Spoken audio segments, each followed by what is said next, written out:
Nochmals Apollo 13. Die 3 Astronauten, denen Sie heute ja schon in der Rundschau begegnet sind, haben uns gestern im Bundeshausstudio besucht und uns Gelegenheit zu einem ausführlicheren Gespräch geboten, woraus wir Ihnen nun die interessantesten Teile vermitteln möchten.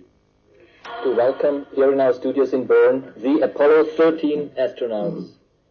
Wir haben das Vergnügen, die Apollo 13 Astronauten zu begrüßen. Kommandant James Lovell, LEM-Pilot Fred Hayes und John Swigert, den Piloten der Kommandokapsel. Daneben darf ich auch Professor Signer von der ETH Zürich vorstellen. Signer of the Swiss Federal Institute of Technology. He and I have the very rare opportunity once to have live astronauts in our studios and to be able to ask them questions. Let's just start asking the first question. Does one of you astronauts have already an assignment? Ist einer bereits von Ihnen eingeteilt für einen der noch bevorstehenden 4 Apollo-Flüge? 17. Jack and I are working on advanced missions. Fred is still working on our lunar missions. No advanced. Nein, wir sind noch nicht fest eingeteilt. Pool status of pilots waiting for reassignment. I see.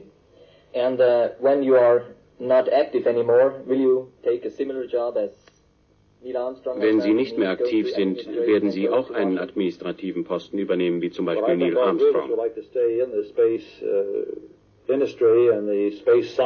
Ich glaube, wir alle 3 möchten gerne irgendwie bei der Raumfahrt bleiben. Yeah. And what do you think? What's the confidence among the pool of astronauts? Was hält man unter den Astronauten von den Verbesserungen, die für Apollo 14 vorgesehen sind? Let me have Fred answer that question. Well, I think there's been about as extensive an investigation of the particular problem we had as could be conducted. Die Schwierigkeiten, die wir hatten, wurden so genau wie nur immer möglich untersucht und man hat die Fehlerquelle eindeutig festgestellt. Die Verkabelungen und Rührwerke in den Sauerstofftanks, die Feuer gefangen haben, wurden entfernt. Früher glaubten wir, 2 Sauerstofftanks würden genügen. Und nun, auch im Falle einer höheren Gewalt, nicht hilflos zu sein, wurde nun noch ein 3. Tank eingebaut. Außerdem haben wir eine der Batterien, die im LEM so gut funktioniert haben, auch in den Serviceteil übernommen.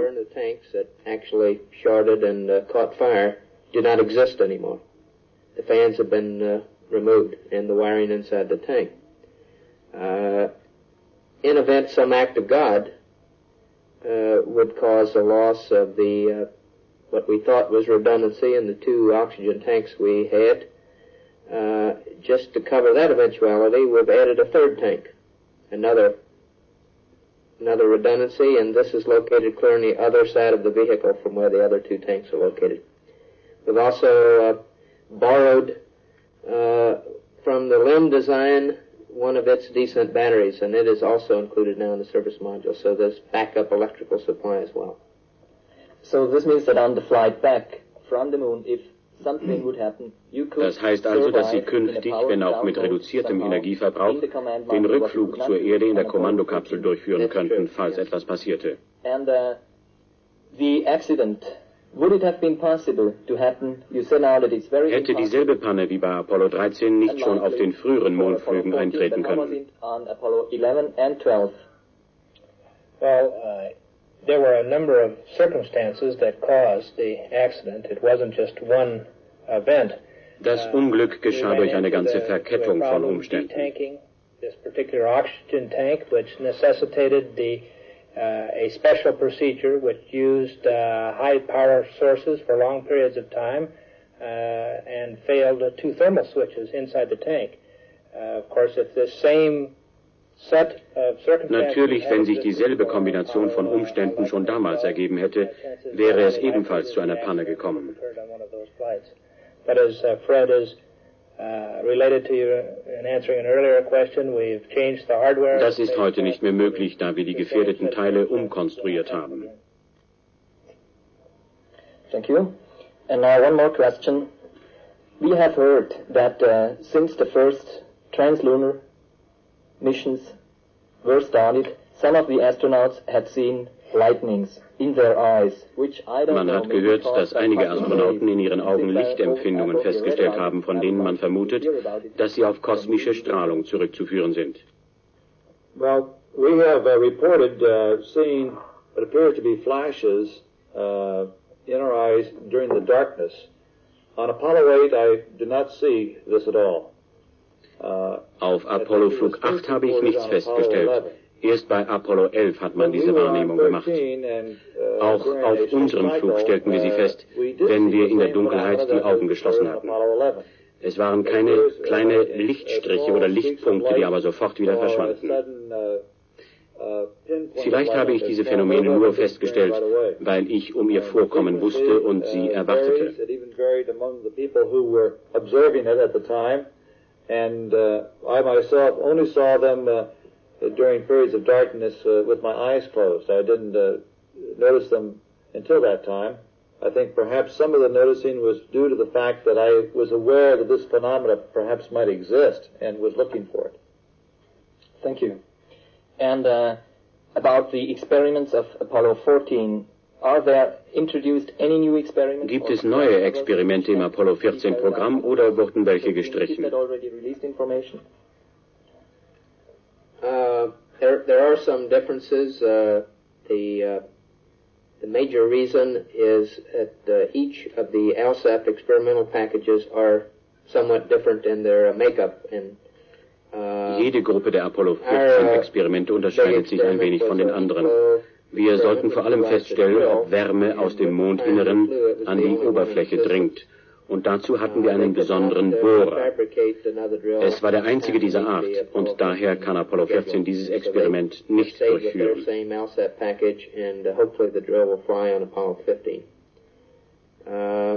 They do otherwise have a magnetometer that they will use. Apollo 14 hat dafür einen Magnetometer, den wir nicht hatten. Außerdem sollen seismische Untersuchungen durchgeführt werden, wobei mit einem Granatwerfer künstliche Mondbeben verursacht werden.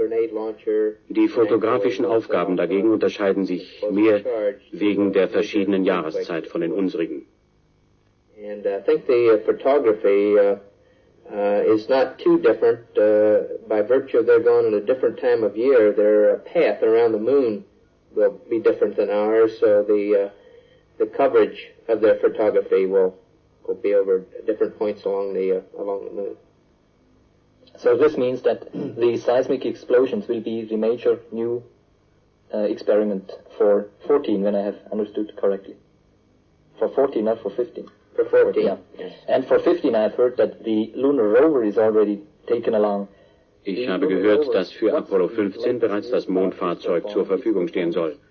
Was kann es etwa leisten? The numbers you're interested in, range-wise, it has something like 25-30 kilometers, although the traverse is really normally not laid out to go out in one direction. Es hat einen Aktionsradius von etwa 25 bis 30 Kilometern.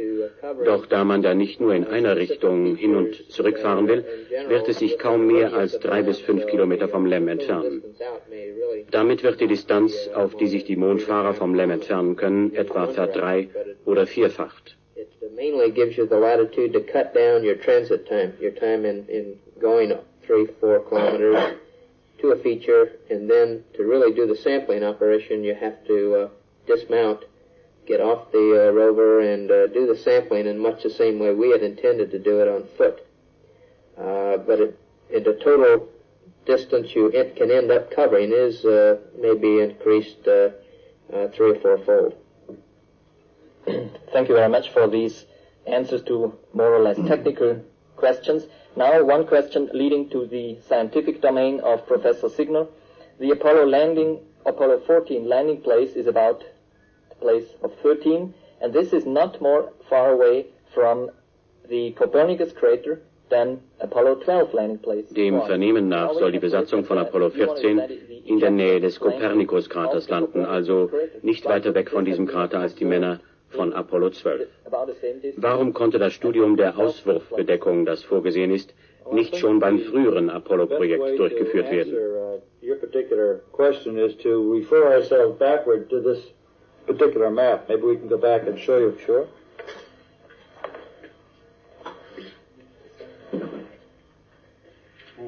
Can you see this? This is our landing site. It's the Frau Mauro Formation. We picked this Das ist das particular Landegebiet, site die Frau Mauro-Region. Wir haben sie ausgewählt, weil hier die Spuren von 3 zeitlich auseinanderliegenden Ereignissen zu finden sind. Am ältesten ist die Ausbildung des Mare Imbrium, die vermutlich auf den Einschlag eines großen Körpers zurückgeht. Wahrscheinlich sind auch die Rillen, die man in dieser Gegend findet, damals entstanden. A second event was due to the crater Eratosthenes.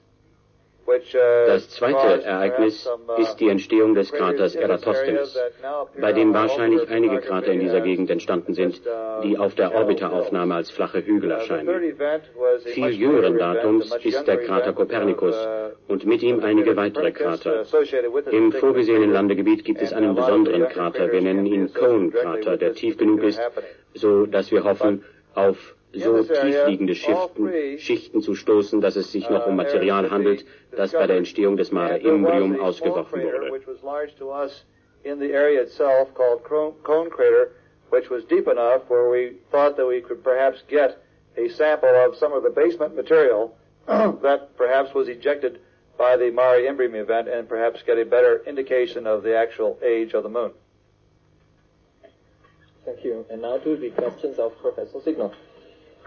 Well, astronaut Lovell, since we're talking about this area of the landing site in Frau Mauro region, maybe we could try to see how much we see in that slide.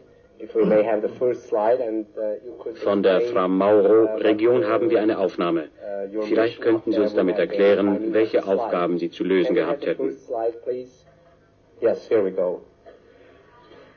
What you're seeing is a photograph that had been changed somewhat to bring out the differences in craters of the Frau Mauro region.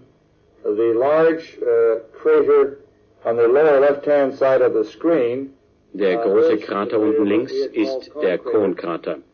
Sie sehen, dass die geplante Route bis zum Kraterrand führte, weil wir dort Gesteinsproben sammeln sollten. At which we tried, which we would have picked up samples in our traverse. The Apollo 14 crew will go to almost the exact same spot. We'll approach it from a different angle, but we'll try to also climb to the top of that crater to sample some of the large ejecta. Fred, do you have anything else?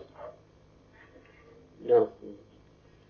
Then I may ask, is the reason that Apollo 14 goes back to the Frau Mauro region, is that a scientific reason? Warum hat man abermals diese Frau Mauro-Region als Landegebiet gewählt für Apollo 14? Aus wissenschaftlichen oder technischen Gründen oder aus beiden? I believe that the site selection committee felt that Frau Mauro was important enough to go back there rather than to continue on with their original site. Important enough scientifically, I think. More so than landing. Yeah, perhaps to just reemphasize, the main hopes in Frau Mauro is to find samples from Imbrium. Imbrium Basin is a Vor allem hofft man, im Frau Mauro-Gebiet Bodenproben zu finden, die Rückschlüsse auf das Mare Imbrium erlauben. Das Imbrium-Becken ist ein Loch mit einem Durchmesser von etwa 560 Kilometern, das vor 4 bis 5 Milliarden Jahren entstanden sein muss. Von der Frau Mauro-Kette, die in nord-südlicher Richtung verläuft, nimmt man an, dass es Auswurfmaterial aus diesem Loch sei. Das heißt also, dass man in dieser Gegend Material findet, das sehr alt sein und aus tiefen Mondschichten stammen muss. Well, scientists are certainly very happy that this Frau Mauro region is sampled again, and we just cross all our fingers that the launch will be on January 31st. Is this date just newspaper date, or is there Wurde das Startdatum für Apollo 14 nur von den Zeitungen auf den 31. Januar angesetzt, oder trifft es zu? Nein, es ist ein Datum, auf das wir hinarbeiten. To a great extent on on the fixes that we're making to the spacecraft, and I have no doubt that people in the industry will accomplish these fixes in good order, and we'll make the launch on January 31st.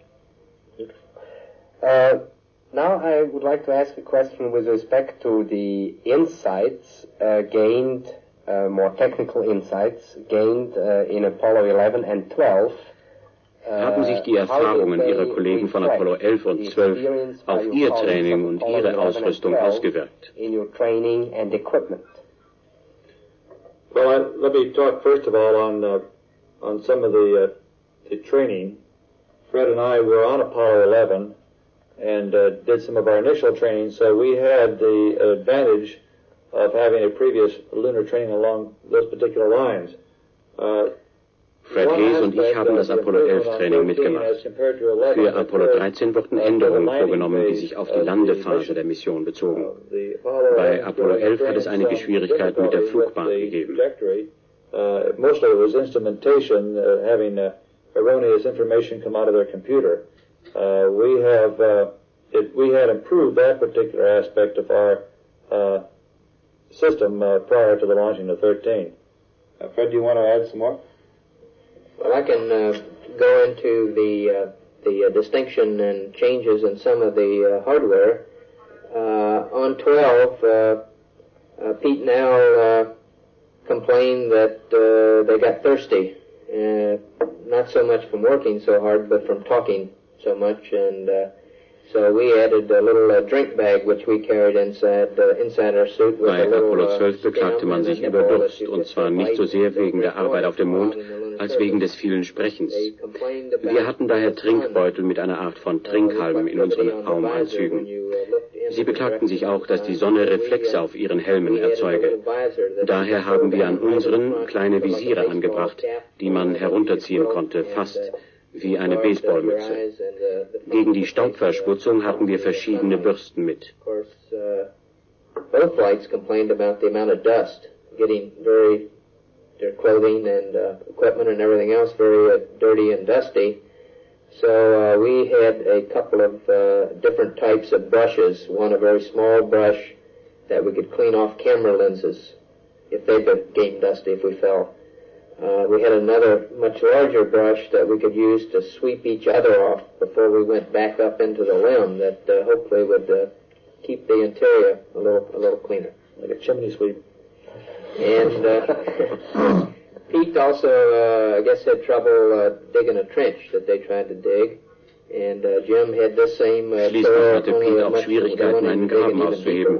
Daher haben wir das entsprechende Werkzeug umkonstruiert. We rebuilt the tool with which we dug the trench and made it into, you could either use it as a shovel or the handle would tilt and you could use it like a garden hoe to pull it.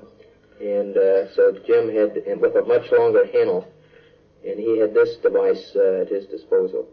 They had also trouble in collecting their samples in some little side pouches they had on Apollo 12, and they had trouble with them bouncing when they were running across the landscape. So we went to auch die Seitentaschen für die Gesteinsproben waren nicht praktisch. Daher haben wir eine Art Rucksack entwickelt, fast wie für einen Bergsteiger. Put the parts of the surveyor in. We just improvised that same idea with the thought of using it to put rocks in. And mountain climbers. We got that idea. And I think that's the major changes in our hand tools. So there is really a rather substantial impact of experience into each new mission. Things change with each mission, and we try to improve based on the experiences and observations of the previous crew. Well, with this, I think I will give back to Bruno Sonic. I have a package of more general questions. What's the major difference in the reaction of an astronaut when he is the first time in space or when he is a veteran, as you are? Was sind die hauptsächlichsten Unterschiede in der Reaktion eines Astronauten im Weltraum, wenn er Neuling ist oder aber, wie Sie, Captain Lovell, ein Veteran? Außerdem würde ich gerne wissen, wieso man als Piloten des LEM immer neue Leute einsetzt.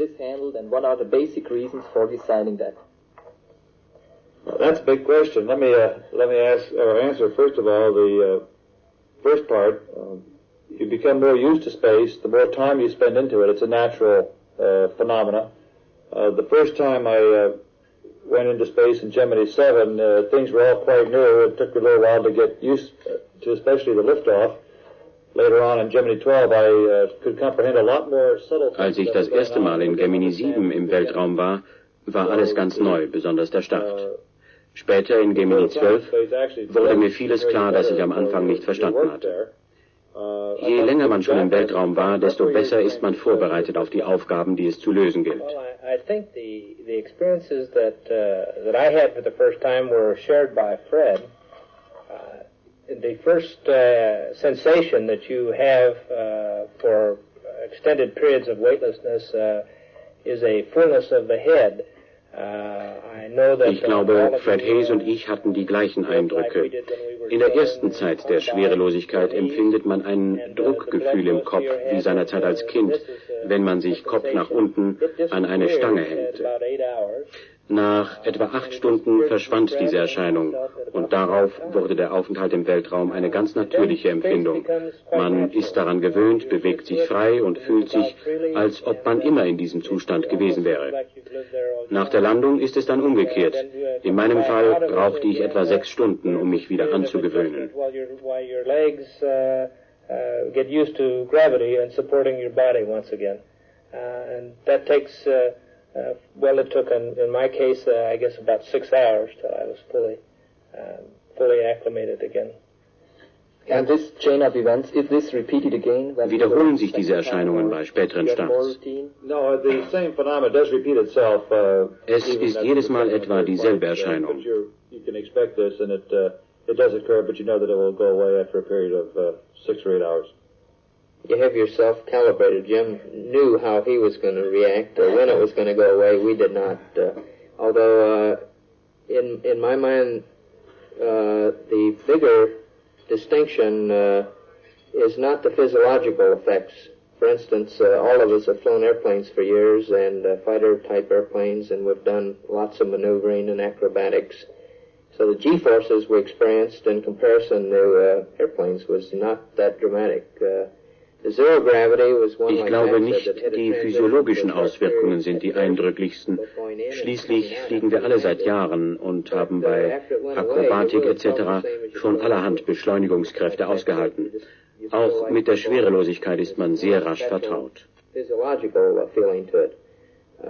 To me, the thing that was really missed in both people's description and in any of our simulators or in pictures you see is the visual aspects. And in Earth orbit, Jack was pretty busy working, but Jim was... Für mich waren die visuellen Eindrücke sehr viel erstaunlicher. In der Erdumlaufbahn sahen wir zum Beispiel eine Sturmfront über dem östlichen Atlantik und konnten aus 100 Meilen Höhe verfolgen, wie die Blitze den Wolkenrändern entlang fuhren. Oder dann sah ich kleine Fünklein. Ich dachte, sie schwebten in der Luft. Doch Jim erklärte mir, dass das Feuer in Afrika seien.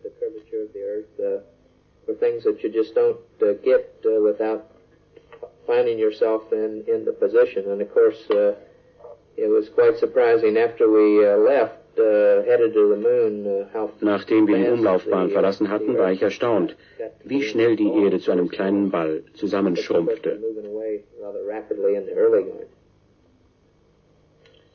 And now, talking about the G-forces, there is one step in a flight where you could experience very strong G-forces, but it never happened so far, fortunately. Um auf die Beschleunigungskräfte zurückzukommen, es gibt eine Phase, bei der man sehr hohen G-Zahlen ausgesetzt werden könnte, nämlich, wenn es nötig würde, sich mit dem Fluchtturm zu retten bei einer Explosion der Trägerrakete. Zum Glück ist der Fall noch nie eingetreten. Wurde das Fluchtmanöver aber am Boden schon erprobt mit Astronauten? Nein, nur unbemannte Bodentests wurden vorgenommen in White Sands. The G level, though, is 10 Gs. We've all ridden in centrifuges. Das Maximum dabei sind etwa 10 G. In den Zentrifugen wurden wir aber schon bis auf 14 oder 15 G beschleunigt. say you have been on the moon and closed the door, would it have been possible just from ground command to bring back to Earth Apollo 13, if it would have landed? Is it possible? Nehmen wir an, Sie seien auf dem Mond und schlössen ganz einfach Ihre Türe. Wäre es der Bodenkontrolle möglich, Sie durch Fernsteuerung auf die Erde zurückzubringen? We don't have a complete automatic system. Yeah. So if somebody gets sick or... Nein, es braucht eine Besatzung, um das LEM zu bedienen. Wir haben kein völlig automatisches System.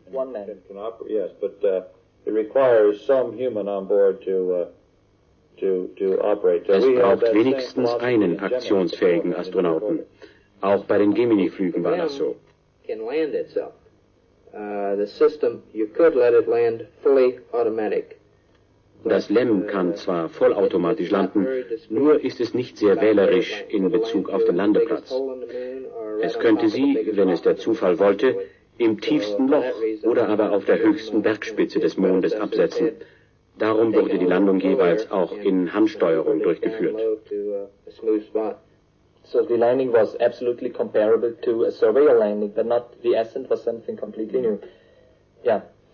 And we are talking about dangers not coming up again. This could be caused maybe. Wenn wir schon von Gefahren sprechen, haben Sie je Meteoriten oder wenigstens Spuren davon gesehen, zum Beispiel an den Fenstern? Seen a trace on at the window or whatever? The answer to that, as far as I know, is no. I have never seen anything. I have seen meteors come in below me in Earth orbit when they intercept the atmosphere, and we can see them below. Bei Nacht auf einer Umlaufbahn sieht man gelegentlich welche unter sich, wenn sie in die Atmosphäre eintauchen. Man hat nie einen Einschlag in ein Raumschiff festgestellt. An einigen Raumschiffen hatten es kleine Vertiefungen an den Fenstern, von denen man schon gesagt hat, sie könnten von Meteoriten stammen. Ob das zutrifft, weiß ich nicht. Sie haben also Sternschnuppen von oben gesehen.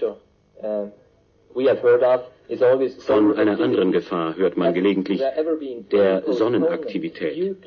Wurde je ein Raumunternehmen deswegen verschoben? And postponement of any event, launch or extravehicular activity? I can't recall of any. Unsere Pläne wurden nie geändert wegen der Sonnenaktivität.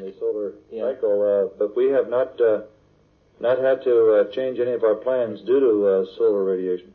So you think too that this has been overestimated right at the beginning before? Glauben Sie, dass man diese Gefahr überschätzt hat, bevor die ersten Menschen in den Fernelengürtel eindrangen? Experienced being out in space during a huge flare-up from the sun. So ich glaube nicht, dass ein Raumschiff unterwegs war während eines starken Sonnenausbruchs. Darum kann ich Ihre Frage auch nicht beantworten. This package, you are probably very often asked the following. Eine Frage, die Ihnen sicher oft gestellt wird: Was schaut überhaupt heraus bei der Raumforschung? A positive aspect of space exploration. Jack, do you want to handle that question? Well, I think that when we learn Wenn wir mehr über den Mond erfahren, so lernen wir dabei auch mehr über die Erde. About its makeup, its composition. We will know more about the Earth. And I think this is the scientific goal of the United States lunar landing program.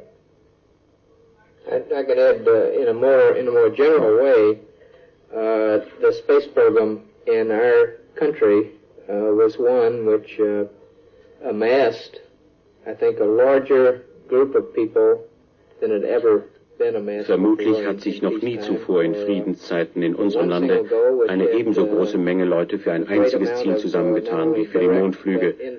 Auch resultiert daraus ein großes Maß an neuen technologischen Errungenschaften.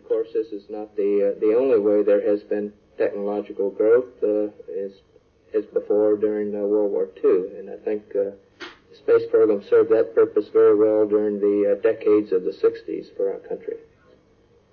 There are several other reasons, of course, that are maybe we call intangible benefits. One was the stimulus to education that occurred in our country Daneben wurde in unserem Lande und vielleicht nicht nur dort das Schulwesen ganz allgemein angeregt durch das Raumflugprogramm. Man begriff, dass für solche Dinge eine gute Ausbildung notwendig ist.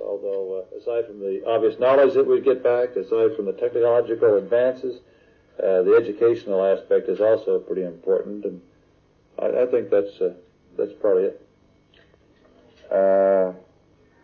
In retrospect, for you, human beings having been in space, what was the most memorable? Was waren Ihre stärksten Eindrücke, die Sie als Raumfahrer empfangen haben? Well, there were two for me in this particular flight. One was the instant that we realized how dangerous the situation was. I don't think I'll ever forget that one. Für mich waren es zwei. Einmal der Moment, als uns klar wurde, wie gefährlich unsere Situation war. Und dann wiederum der Anblick der 3 geöffneten Fallschirme, als wir zur Landung ansetzten. Well, I guess for me, emotionally, the point at which we started canning over to where I could see the Earth horizon when we were first going into orbit. Für mich war der Anblick des Erdhorizontes, als wir auf die Erdumlaufbahn einschwenkten, besonders aufregend. Und dann wieder die absolut tote Kommandokapsel, als wir auf dem Rückflug waren. Und daneben auch alle Ereignisse um den Wiedereintritt. Was again quite a startling realization, something that we had never trained for or expected to see happen. And otherwise, both visually and physiologically, the entry itself and all the pyro events that go on during that time, with things clanging and banging right over your head, are fairly traumatic. I guess I share a lot of the emotional Mir ging es ähnlich wie meinen Kameraden.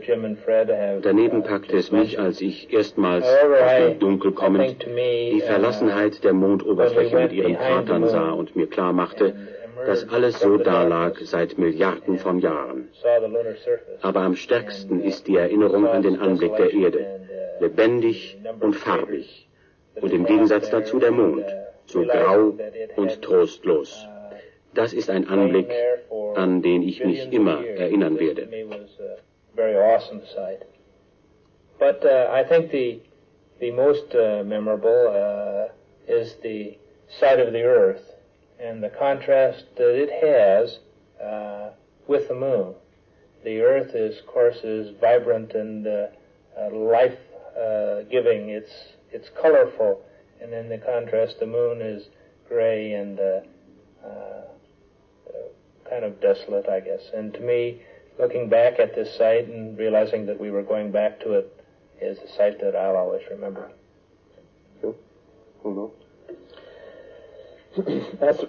Astronaut Lovell, you have spent a total of 30 days in space. During 4 flights. Astronaut Lovell, Sie waren insgesamt 30 Tage im Weltraum auf insgesamt 4 Flügen. Doch in den kommenden Programmen mit Skylab sollen die Leute länger draußen bleiben, 4 Wochen, 8 Wochen. Wie sieht Ihre Prognose aus? In one flight or 8 weeks in one flight. And what do you personally predict? I think nobody knows. That's why one tries to find out how people react after such a long time. But what would you predict as an expert who has been up himself? Well, I think that we will see longer space flights by individuals. I had the pleasure of meeting the crew from Soyuz 9 just recently, and they, of course, extended man's capability in space by another week. We hope to look at 4 weeks in Skylab. I think that we should. Ich glaube, wir sollten Methoden entwickeln, um die Menschen in körperlich guter Verfassung zu halten. Dazu werden besondere Vorrichtungen und Übungen notwendig sein. When we get to these rather long-term space stations, a series of exercises, devices to keep our muscles in tune. I think we'll see that. We are already exhausted from asking our questions. Thank you very much for answering them all, but maybe there is one which you would have liked to be asked, which you were not asked. That means maybe you have to... Would mean we get a chance to ask you a question? No, we've enjoyed our visit to this country and the friendliness of your people. It's been a very great pleasure. Yeah. We hope that the people of Switzerland maintain their interest in space programs in general, because we feel that the future lies with the scientific exploration of space. Well, I'd have to say space, along with possibly some of our other problems like pollution, environmental control, are one that are quite naturally of international interest, and to me offer the best opportunity for people from a lot of different places working together. Well, I hope that this interview has helped too to contribute to this interest within the Swiss people for collaboration in space, because we try, and we are already at this time contributing to the European space exploration. Well, thank you very much again for coming, you from Apollo 13, astronauts Lovell, Swigert and Hayes. Have a nice time in Switzerland, as long as you are still staying here. And thank you too for coming, Professor Sigmund.